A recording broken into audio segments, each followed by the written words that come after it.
जय श्री राम, जय श्री महाकाल। एनएसडीएल, इतने सारे आप कमेंट्स करोगे तो क्या उसको देखूंगा नहीं? बिल्कुल, ये एक ऐसी कंपनी जिसके ऊपर बहुत सारे कमेंट्स थे सीडीएसएल वाले वीडियो में, तो उसके ऊपर एक वीडियो आपके सामने। बट ये ध्यान रखिएगा, ये कोई बाइंग सेलिंग रिकमेंडेशन नहीं है। इसको बाइंग सेलिंग रिकमेंडेशन के हिसाब से मत देखिए, इसको प्योरली एजुकेशन पर्पस के हिसाब से देखिए और समझिए कि सीडीएसएल से जब हम इसको कंपेयर करते हैं तो इसमें हमें क्या क्या सही लगता है, क्या क्या गलत लगता है। बट अगर आप मेरा एक्सक्लूसिव कंटेंट देखना चाहते हैं तो इस वीडियो के नीचे ज्वाइन का बटन है यार, उसके ऊपर ज्वाइन बटन दबा दो और उस ओनली मेंबर्स का पार्ट बन जाओ, जहां पर एक ही नारा है, you comment I make.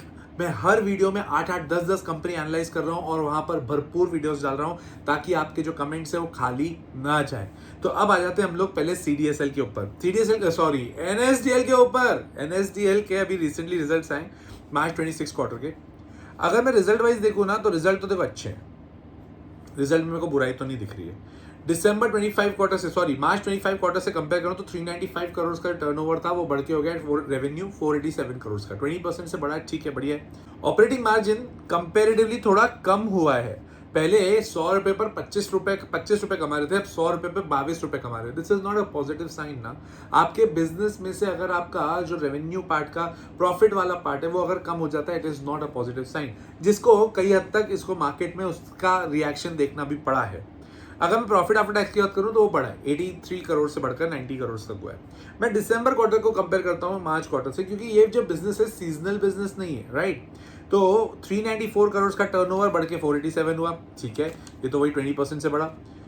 December 25 quarter में 100 रुपए पर ये 29 रुपीज कमा रहे थे और ये 100 रुपए पे 22 रुपीज कमा रहे हैं। अब समझ में आ रहा है प्रॉब्लम क्या है?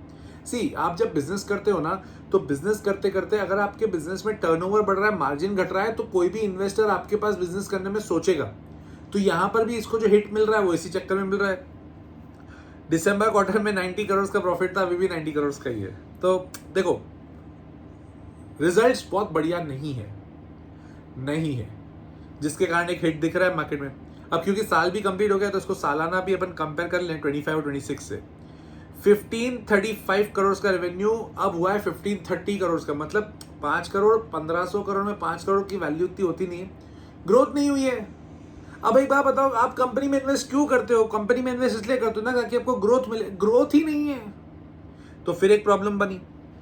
पिछले साल 100 रुपए पर ये 26 रुपए कमा रहे थे, अब 100 रुपए पे 28 रुपए कमा रहे हैं, ठीक है, चलो ये तो ठीक है। और प्रॉफिट आफ्टर टैक्स भी 343 करोड़ से बढ़कर 394 करोड़ हुआ है। बट बहुत ज्यादा रिजल्ट्स में बोलूं कि बहुत खुशी मिल रही है ऐसे रिजल्ट्स को देख के, तो बिल्कुल भी नहीं दिख रही है क्लियरली, ठीक है। प्राइस अर्निंग रेशियो इनका 45 पे, जबकि सीडीएसएल का 58 पे है, तो ये अच्छी बात हुई है, फाइनली कुछ तो अच्छी बात हुई। वैल्यूएशन सीडीएसएल से कंपेयर करने जाऊंगा तो इसके बेटर है, ठीक है ना, तो उसको आप क्लियर रखिएगा। प्रमोटर के पास बहुत स्टेक है नहीं, पब्लिक के पास 43% का स्टेक है, बाकी डीआईएस और एफआईएस के पास है। अगर डीआईएस और एफआईएस मिला के 60% या उससे ज्यादा होता ना तो थोड़ा और कंफर्टेबल लगता। तो ऐसा माना जाता है फिर वो प्रोफेशनल ड्रिवन कंपनी, जैसे आप एचडीएफसी का भी देखो तो एचडीएफसी का प्रमोटर थोड़ी बचेगा, है ना, तो इसको थोड़ा ध्यान रखिएगा। बहुत सारी चीजें पॉजिटिव नहीं लग रही है, आईपीओ भी नहीं लग रहा था, खैर उस पर नहीं जाते। म्यूचुअल फंड्स में ऐसा कुछ एक्टिविटी नहीं हुई है, तो म्यूचुअल फंड्स के ऊपर ज्यादा कुछ बात करने की जरूरत है नहीं। मैं इसको ना कंपेयर करता हूं पहले सीडीएसएल से, जो अभी रिजल्ट्स आए। रेवेन्यू की बात करूं तो एनएसडीएल का रेवेन्यू बढ़ा है 20% से, सीडीएसएल का रेवेन्यू बढ़ा है 3% से। ऑपरेटिंग मार्जिन पहले 25% कमा रहे थे, अभी 22% कमा रहे हैं। ऑपरेटिंग मार्जिन पहले सीडीएसएल 49% कमा रहा था, 44% कमा रहा है, मतलब इफेक्टिवली दोनों के ऑपरेटिंग मार्जिन गिरे, तो ये स्टेबल बात हो गई। गिरे भी करीब करीब उतनी ही है, मतलब 15-20% से। प्रॉफिट आफ्टर टैक्स 83 करोड़ से बढ़कर 90 करोड़ हुआ और प्रॉफिट आफ्टर टैक्स सीडीएसएल का 100 करोड़ से घटकर 80 करोड़ हुआ। दोनों अच्छी नहीं लग रही है अभी कंपनीज, क्लैरिटी से बात करें, दोनों अच्छी नहीं लग रही है। कुछ ज्यादा परफॉर्मेंस बहुत ज्यादा स्ट्रांग नहीं चल रहा। और देखो, बहुत सिंपल सी बात है, अभी हमारे पास क्या मार्केट में एकदम बुलिश मूव आया क्या? आप एक चीज हमेशा नोट करना, एमसीएक्स, सीडीएसएल, एनएसडीएल, बीएससी, ये सब कंपनियां तब बहुत अच्छे से भागेंगी जब मार्केट में बुलिश रन चल रहा हो बहुत तेजी से।